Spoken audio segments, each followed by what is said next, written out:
오늘은 전도 말씀 시리즈 여섯 번째 시간으로 선한 사마리아인의 마음에 대해 이야기하고자 합니다. 어느 날 한 도시에 한 사람이 한 길 복판에 쓰러졌습니다. 많은 사람들이 오가면서 그를 보았는데 누구도 쉽게 다가가지 않았어요. 왜냐하면 혹시 위험한 사람은 아닐까, 아니면 그냥 경찰이 오는 걸 두는 게 낫지 않을까, 혹은 나까지 엮이면 귀찮아지지 않을까, 이러한 생각을 했답니다. 그런데 어느 한 노숙자가 조용히 다가가 그를 부축하면서 도와주었습니다. 이 장면을 본 한 기자가 그 노숙자에게 물었습니다. 왜 그를 도와줬습니까? 그가 웃으면서 얘기했습니다. 왜냐하면 그가 나였을 수도 있기 때문입니다 라고 했어요. 이 이야기는 어떻게 보면 단순한 선행인 것 같아 보이지만 오늘 우리가 함께 나눌 착한 사마리아인의 마음의 핵심이 담겨져 있습니다. 오늘날 우리 사회에서도 길가에 쓰러진 사람들, 아니면 우리의 상황의 옆에 있는 자들 중에서 도움이 절실한 사람들이 많이 있습니다. 그런데 우리는 이들과 마주칠 때마다 사마리안처럼 행동할지, 아니면 제사장 레위인처럼 지나쳐야 될지 선택을 해야 합니다. 오늘 본문의 시작은 한 율법교사가 예수님께 찾아와 질문하는 장면에서 시작합니다. 선생님, 내가 무엇을 하여야 영생을 얻겠습니까? 이 율법교사의 질문은 단순한 질문을 하는 것이 아니라 사실 예수님을 시험하고자 하였습니다. 그 시대의 율법학자들은 토라, 모세오경이거든요. 모세오경과 또한 구약의 모든 율법들을 연구하면서 율법을 철저히 지키는 것이 영생의 길이라고 생각을 했습니다. 그러나 예수님께서는 이 질문에 대해서 답하지 않으시고 그에게 질문을 하십니다. 율법에는 무엇이라고 기록되었으며 너는 어떻게 읽었느냐? 그러자 그 율법교사는 하나님의 말씀인 신명기 6장 5절과 레위기서 19장 18절을 인용하면서 얘기를 해요. 뭐라고 하느냐? 내 마음을 다하고 목숨을 다하고 힘을 다하여 뜻을 다하여 주 너의 하나님을 사랑하고 또한 내 이웃을 내 자신과 같이 사랑하라 하셨나이다 라고 어떻게 보면 너무나도 완벽한 대답을 합니다. 예수님은 그의 대답을 들으시고 맞다라고 인정하시면서 이 일을 행하라, 그리하면 살리라 라고 말씀을 하세요. 율법교사는 머리로는 예수님의 하나님의 가르침에 대해서 너무나도 잘 알고 있었지만 실제로 행하지 못하는 그들의 삶을 통해서 예수님은 그것을 알고 계셨고 실제로 행함의 중요에 대해서 강조하신 것이었습니다. 그래서 그 대답을 들은 율법교사는 다시 한 번 더 예수님께 질문을 합니다. 그러면 내 이웃이 누구입니까? 내가 사랑을 해야 되고 내가 다가가야 되는 사람, 내가 하나님의 사랑을 실천해야 될 이웃이 누구입니까? 라고 이야기를 합니다. 근데 사실은 이 질문에도 굉장한 의미가 담겨져 있습니다. 그 질문의 배경에는 그 당시의 유대 사회의 사람들의 문화적인 배경이 담겨져 있습니다. 유대인들은 이웃이라는 개념이 자신과 같은 민족 혹은 자기와 같은 신앙을 가진 사람들로 제한을 했었습니다. 즉 이방인 혹은 사마리아인, 이러한 사람들은 이웃으로 간주하지 않았었습니다. 그런데 예수님께서는 이 개념을 완전히 뒤집어지는 비유를 통해서 새로운 정의를 이야기하세요. 특별히 율법교사가 사용한 이웃이라는 헬라어 단어는 플레시온이라는 단어예요.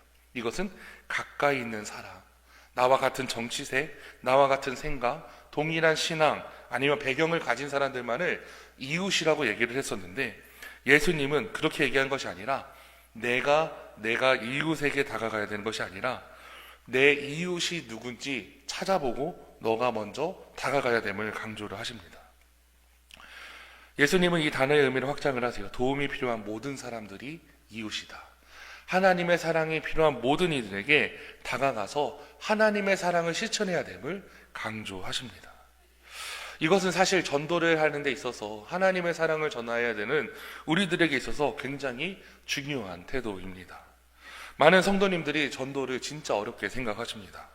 무슨 말을 해야 될지도 모르겠고 시간도 필요할 것 같고 물질도 필요할 것 같고 도저히 나는 감당할 수 없습니다 라고 생각을 합니다. 아니면 전도를 나가서도 상대가 나를 거절하면 어떻게 하지, 이러한 걱정을 하면서 살아갈 때가 있다라는 거예요. 그런데 전도라는 것은 반드시 말로만 이루어지는 것이 아니라 우리의 삶 속에서 사랑이 실천될 때 그것이 가장 강력한 전도의 도구가 된다는 것을 여러분들 기억하시기 바랍니다. 오늘 특별히 착한 사마리아인의 그 마음에 대한 말씀을 통해서 전도와 우리들의 사랑의 실천이 어떻게 나가야 되는지 특별히 하나님의 음성을 듣는 귀한 시간이 되길 소망합니다. 하나님의 말씀을 듣고 결단하여서 착한 사마리아인처럼 그렇게 쓰임 받으시기 바랍니다. 첫 번째로 진정한 이웃이란 누구인가? 우리 누가복음 10장 29절 말씀 같이 읽겠습니다. 29절. 그 사람이 자기를 옳게 보이려고 예수께 여짜오되 그러면 내 이웃이 누구니까? 아멘. 그의 율법교사의 질문은 이렇게 시작합니다. 내 이웃이 누구입니까? 그의 단순한 궁금증으로 인해서 이 질문을 한 것이 아닙니다.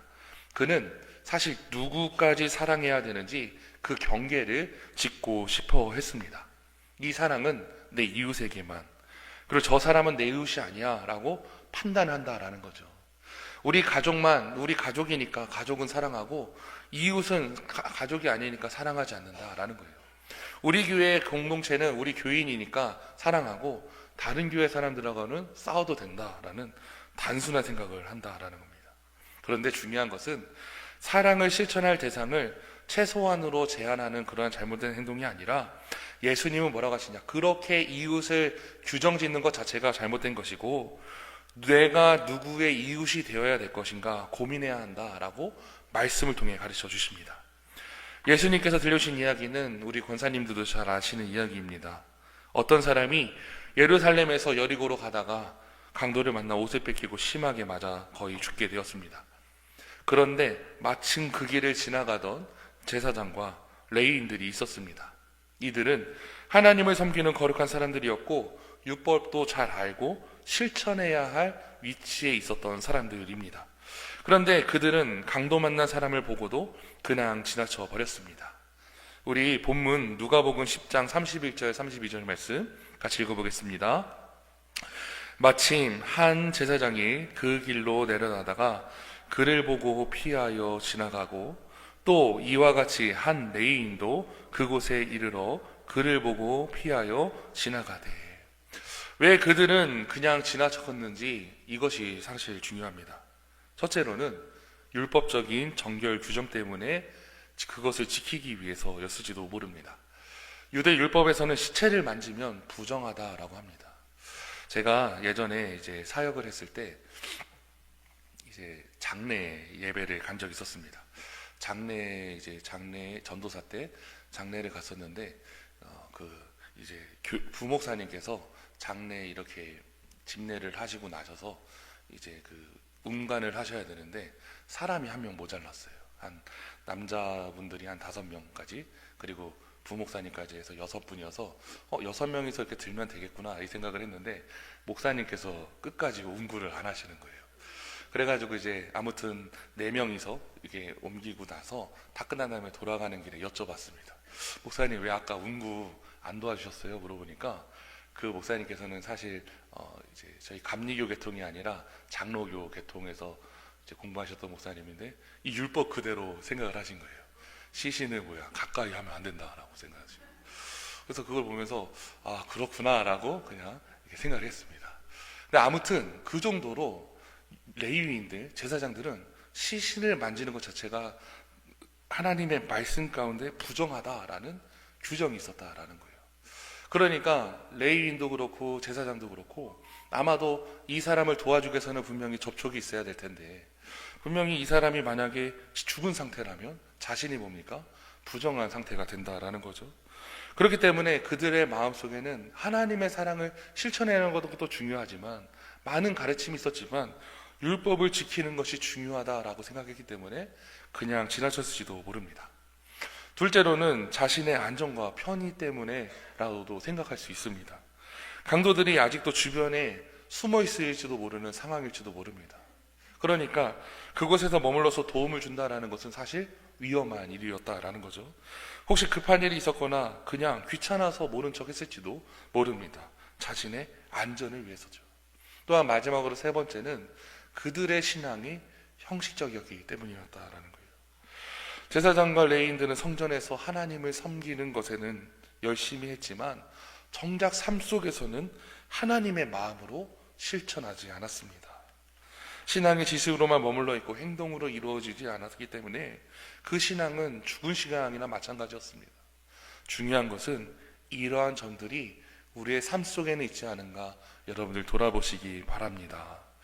우리의 삶이 신앙이 형식적으로 되지는 않는지, 아니면 습관적으로 나와서 예배는 드리고 그냥 습관적으로 돌아가는 것은 아닌지 날마다 민감하게 바라보시기 바랍니다. 그런데 이 두 사람이 지나간 다음에 그 다음에 한 사람이 더 지나가게 됩니다. 그 사람은 유대인이 아니라 사마리아인이었습니다. 유대인과 사마리아인들은 원수처럼 지내는 사이였습니다. 유대인들은 사마리아인을 부정한 민족이라고 여기면서 멸시했었고 함께 식사조차 하는 것을 금기시했습니다. 그런데 예수님께서 말씀하신 비유 속에서는 강도 만난 사람을 도운 사람은 바로 그 사마리아인이었습니다. 우리 본문 누가복음 10장 33절 34절 말씀 같이 읽어보겠습니다. 어떤 사마리아 사람은 여행하는 중 거기 이르러 그를 보고 불쌍히 여겨 가까이 가서 기름과 포도주를 그 상처에 붓고 싸매고 자기 짐승에 태워 주막으로 데리고 가서 돌보아 주니라. 아멘. 사마리아인은 단순히 불쌍히 여기는 것뿐만 아니라 즉각적인 행동을 하게 됩니다. 그는 강도 만난 사람을 위해서 자기의 시간과 돈을 희생하며 도왔습니다. 기름과 포도주는 당시 상처를 치유하는 데 사용하였던 귀한 약재였고, 자신이 타고 가는 짐승에 태워 주막까지 데려다줬다라는 것은 자신의 편의를 포기하고 희생했다라는 것을 의미를 합니다. 사랑하는 성도 여러분, 기억하시기 바랍니다. 사랑이라는 것은 감정이 아니라 행동입니다.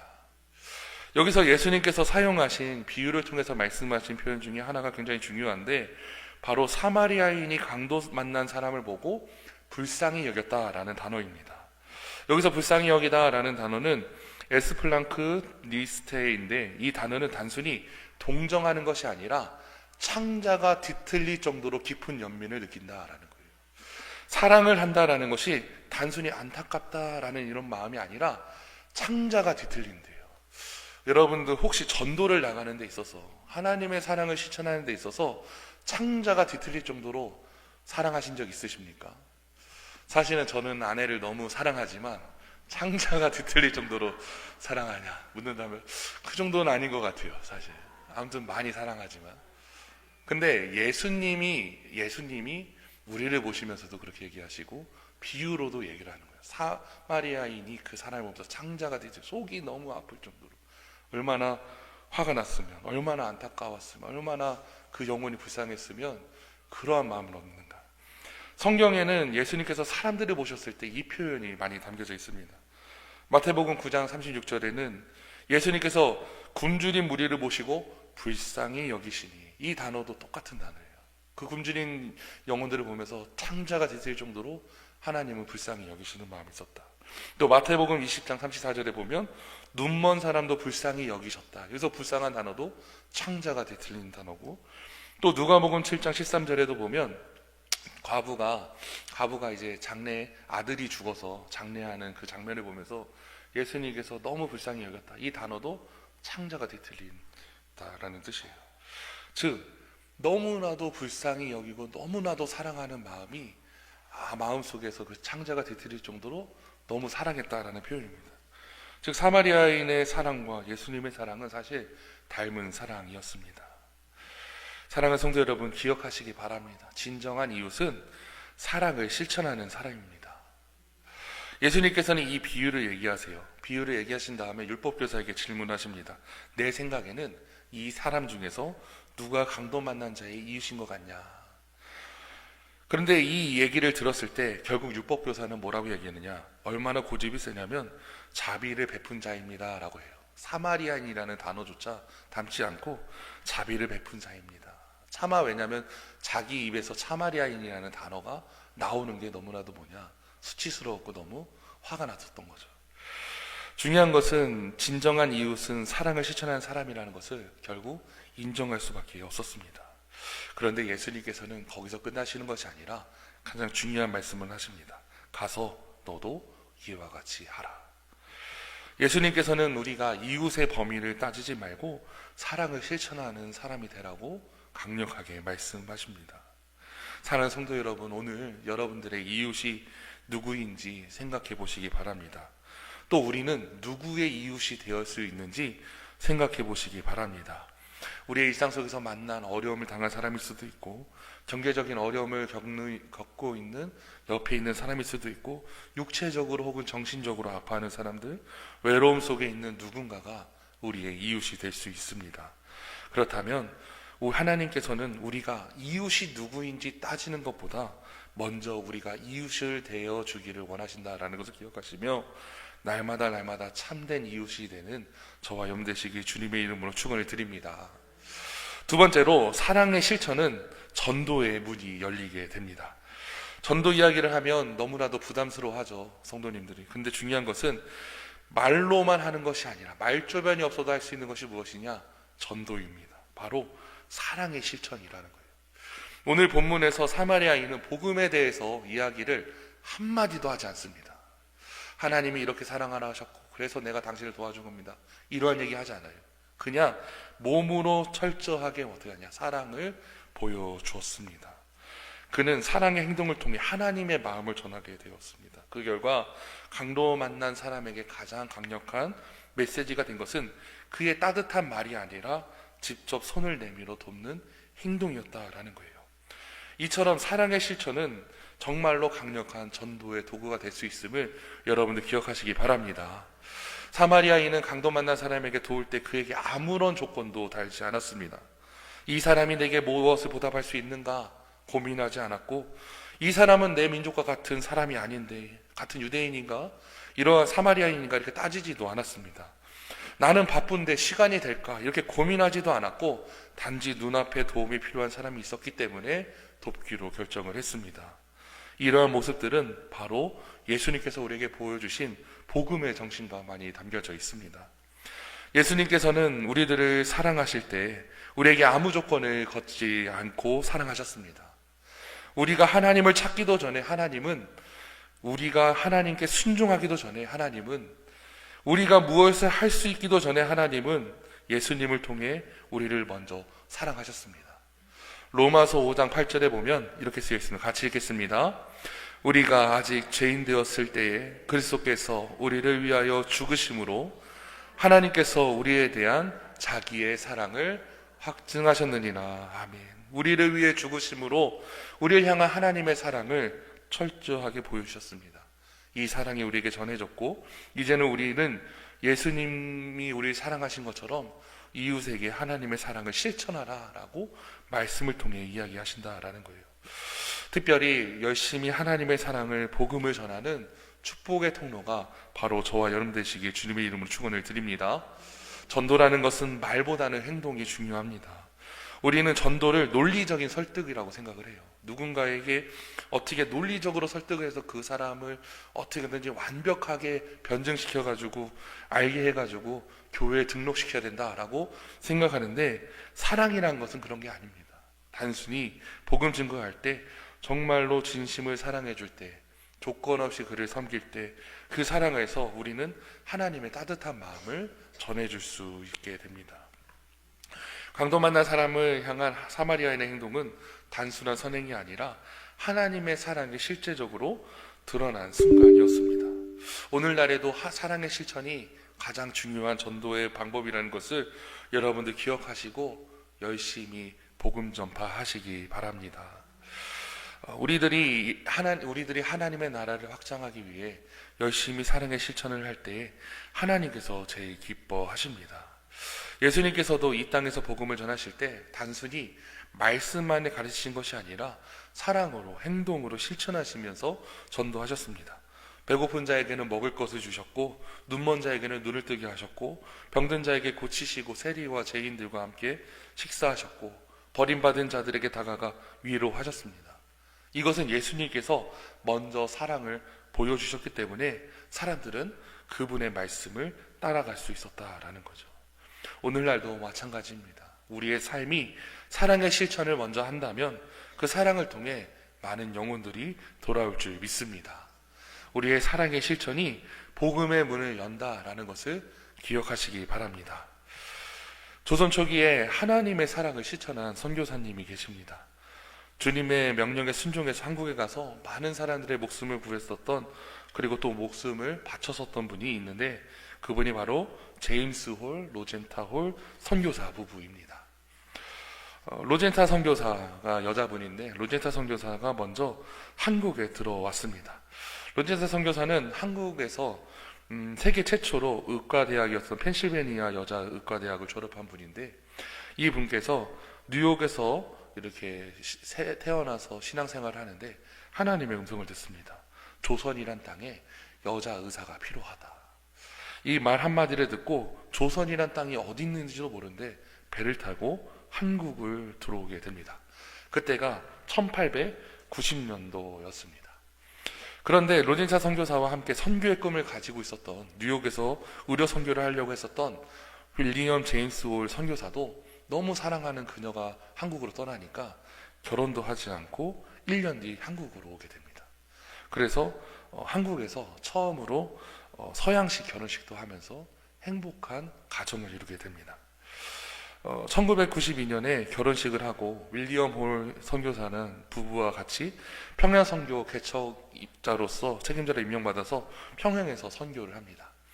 그 사이에 하나님께서는 첫째 아들이었던 셔우드 홀이라는 아들을 태어나게 하셨고, 여러 가지 일들을 감당하게 하셨습니다. 얼마나 많은 사람들이 그들을 찾았는지 모릅니다. 그 당시에 평양에서는 청일전쟁이 일어나게 됐는데, 그것 때문에 수많은 사람들이 죽고 다쳤습니다. 그러니까 환자들이 너무나도 물밀듯이 들어오다 보니까 하루 종일 환자들을 치료하느라 그는 쉴 틈 없이 일하게 되었고, 몸이 과로하게 되어서 그만 그들을 치료하다가 본인도 병에 걸려서 죽게 되었습니다. 그를 치료하기 위해서 급히 서울로 호송해가지고 서울로 오자마자 과로와 그 감염된 병으로 말미암아서 부인과 그리고 아들 손을 잡고 세상을 떠나요. 그때 나이가 34세입니다. 한국에 온 지 2년 만에 결혼하고 애 한 명 낳고 그렇게 목숨을 잃게 돼요. 그런데 그때 또 그 아내였던 로젠타 홀이 둘째 아이를 갖고 있었습니다. 그러니까 첫째 아이는 낳고 둘째는 뱃속에 있는 상태에서 남편이 선교를 하다 죽어버린 거죠. 이 부인은 남편을 이제 이 땅에 묻고 나서 아이를 낳기 위해서 미국으로 건너갑니다. 그리고 그곳에서 어여쁜 딸이었던 에디스가 태어나게 됩니다. 얼마나 예쁜지 모릅니다. 이 에디스가 그 오빠랑 같이 남편이 섬겼었던 교회에, 그 남편을 선교사로 보냈었던 교회에 갔을 때 모든 교우들이 그 선교사님을 기억하면서 눈물을 흘렸다라고 해요. 그런데 너무나도 이 로젠타 선교사와 두 아이를 반기니까 그 모습에 감동된 로젠타 선교사에게 하나님께서 또 음성을 주십니다. 사랑하는 딸아, 내 남편 윌리엄 제임스 홀이 이루지 못한 조선의 사랑을 내가 이루어라. 그래서 로젠타 선교사는 어린 아들과 딸을 데리고 다시 한국으로 건너오게 됩니다. 우리 가족 사진이 있거든요. 사진에 보면 저기 가운데에 서 있는 아이가 딸이에요. 딸. 저렇게 한국에 들어오는데 너무나도 안타까운 것은 한국에 오자마자 얼마 되지 않아서 눈에 넣어도 아프지 않을 그 딸 에디스가 풍토병에 또 걸려요. 그래가지고 걸려서 결국 죽게 됩니다. 사랑하는 딸도 남편이 죽은 그 자리 옆에다가 묻어요. 묻으면서 하나님 결심을 합니다. 하나님, 사랑하는 내 아들 셔우드 홀과 한국에서 오랫동안 사역할 수 있게 도와주세요 라고 해요. 조선 선교를 위해서 남편과 딸을 잃었지만 그녀는 아들을 키우면서 이 조선 땅에서 많은 사람들에게 예수님의 사랑을 전합니다. 그로부터 이 젊었었던 이 로젠타 홀은 선교 사역은 우리 역사 가운데서 너무나도 큰 일들을 많은 업적들을 이룹니다. 어린 아이들을 위한 병원도 만들고 또 여자 환자들을 위한 병원, 보구영안인데 사진입니다. 저러한 병원도 만들면서 맹인들에게 점자도 가르치고 맹인 학교도 세우고 농아 교육도 하고 한국 여성을 미국으로 유학시켜서 의사도 만들고 여러 가지 일들을 끊임없이 행합니다. 동대문 옆에다가는 이화여대 부속 병원이 되고 또 경성여자 전문대학교도 세웠는데 이게 고려대학교 의과대학도 되고 인천에다가 간호대학도 세우고 여러 가지 선한 일들을 했습니다. 정말로 그녀의 인생 그리고 그녀의 가족들은 전부 다 하나님께 드려진 감격적인 일이었는데, 삶을 통해서, 사랑의 실천을 통해서 헌신을 하다가 결국 세상을 떠나게 됩니다. 온 가족이, 엄마, 아빠, 딸, 아들까지도 전부 다 한국에서 와서 귀한 사역을 감당하다 이 땅에서 숨을 거두고 사랑의 이 땅에 묻히게 된 것입니다. 사랑하는 성도 여러분, 사실 전도는 거창한 것이 아닙니다. 우리가 매일매일의 삶 속에서 이러한 사랑의 실천이 나타나야 됨을 기억하시기 바랍니다. 우리들은 누군가에 대해서, 누군가가 전해준 복음을 받아들였고 이 복음으로 인해서 새 생명 얻은 존재들이고, 또 나아가 다른 이들에게 복음을 전파해야 되는 귀한 사명을 가진 사람들입니다. 복음의 사랑의 실천은 쉬운 일이에요. 매일 마주치는 사람들에게 미소로 건네는 것, 경제적으로 어려운 이웃이 있다면 정말로 도움을 주는 것, 교회에 만약에 새로운 새신자가 있다면 따뜻하게 인사하는 것, 어려운 상황 속에 놓인 친구가 있다면 진심으로 위로하는 것, 이러한 작은 행동들이 전도의 시작이라는 것을 기억하시기 바랍니다. 우리가 누군가를 사랑할 때 그 사랑을 통해 하나님께서는 일하십니다. 우리 마태복음 5장 16절 말씀 같이 읽어보겠습니다. 이와 같이 너희 빛이 사람 앞에 비치게 하여 그들로 너희 착한 행실을 보고 하늘에 계신 너희 아버지께 영광을 돌리게 하라. 아멘. 우리의 착한 행실이, 하나님의 선한 마음이 흘러나갈 때 많은 이들이 복음을 받아들이고 하나님 앞에 돌아올 줄 믿습니다. 특별히 하나님의 사랑을 실천하는, 조건 없이 주님의 사랑을 실천하는 저와 여러분 되시길 주님의 이름으로 축원을 드립니다. 말씀 마무리하겠습니다. 우리의 사랑의 실천이 번도의 문을 연줄 믿으시기 바랍니다. 우리들이 때로는 무슨 작은 행동이 의미가 있을까 이렇게 생각하지 마시고, 우리들의 작은 사랑을 사용하셔서 큰일을 이루시는 하나님을 바라보시며 날마다 사랑의 실천을 하시기 바랍니다. 한마디의 따뜻한 말이 누군가에게는 위로가 될 수 있고, 어떠한 우리들의 작은 친절이 누군가의 삶을 바꾸는 계기가 될 수 있습니다. 우리가 선할 수 있는 사랑의 원천은 하나님입니다. 요한일서 4장 9절 19절에 보면 우리가 사랑함은 그가 먼저 우리를 사랑하셨습니다. 우리의 사랑의 원천이 우리 사랑하신 하나님의 사랑에 힘입어 나간다면 분명히 많은 영혼들이 주님께 돌아올 줄 믿습니다. 특별히 제사장과 레위인처럼 그냥 지나칠 것인가, 아니면 사마리아인처럼 사랑의 실천을 할 것인가, 그 사랑의 실천이 창자를 끊을 만한, 창조가 끊어질 정도로 정말 사랑하는 마음으로 그든 다른 이들을 사랑하는 것인가, 우리의 삶을 점검하시고 특별히 하나님의 사랑의 실천을 하시는 저와 여러분 되시길 주님의 이름으로 축원을 드립니다. 우리의 삶이 복음이 되고 우리를 통해 하나님의 나라가 확장될 것입니다. 기도하겠습니다.